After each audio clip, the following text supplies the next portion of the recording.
Do you know how to cook? I'm a mother of three, and I never really learned how to cook. You see, my mom, she was a single mom, and she worked all the time. About the extent of her being able to teach me how to cook was to call me up on the phone and tell me about the piece of meat that's in the fridge, what to put on it, and to put it in the oven, and then she would take care of it when she got home. Now, my grandmother, she was a terrific cook. But the only thing was, she didn't allow anyone into the kitchen when she was cooking. If you went into the kitchen while she was cooking, she'd chase you out with a broomstick. Thinking about it now, it's kind of funny.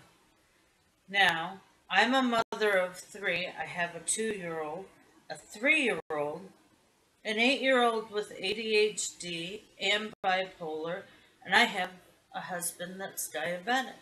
So I had to learn how to cook and how to cook for my family with their special needs, whether it be the babies growing, my 8-year-old with her ADHD and what foods trigger her symptoms and what calm them down, and keeping my husband's blood sugar level stable so that he doesn't go too high or go too low.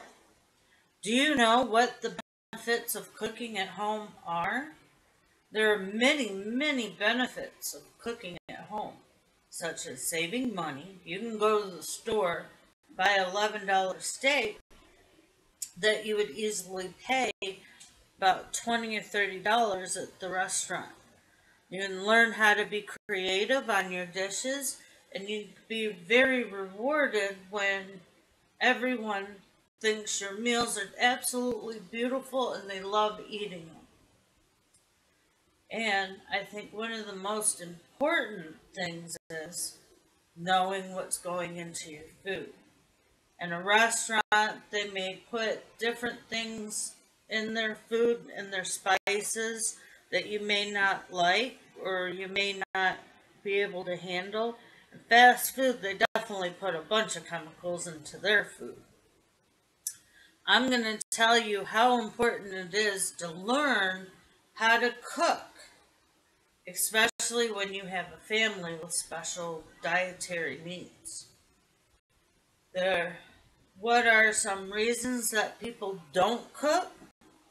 One, they don't know how. They were never taught as a child, a lot like me. Some, they didn't have a parental, someone that knew how to cook to be able to teach them. Another reason that people don't cook is they don't know anything about the ingredients or the utensils. They don't know the difference between a saute pan and a fry pan. Or different foods need different utensils like a spatula and the different kinds of spatulas that they have. They also don't know how to follow the recipes. It's confusing to them. With the ingredients, if you don't know exactly how to prepare an ingredient for a recipe, that can be very challenging too. When someone is never taught how to cook as a child, they lack the knowledge of how to utilize the utensils and the ingredients that they need for the recipes. They may not know what a leek is or what it looks like. They have a recipe that has a leek in. They end up not using it and seeing if maybe they can substitute it for something else, but not really knowing what it is, they fail.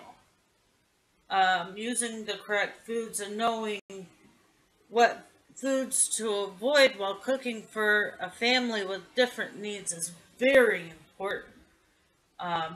Like I mentioned earlier, sugar is a big no-no for my daughter. It makes her super hyper. But if I give her a lot of proteins, she calms right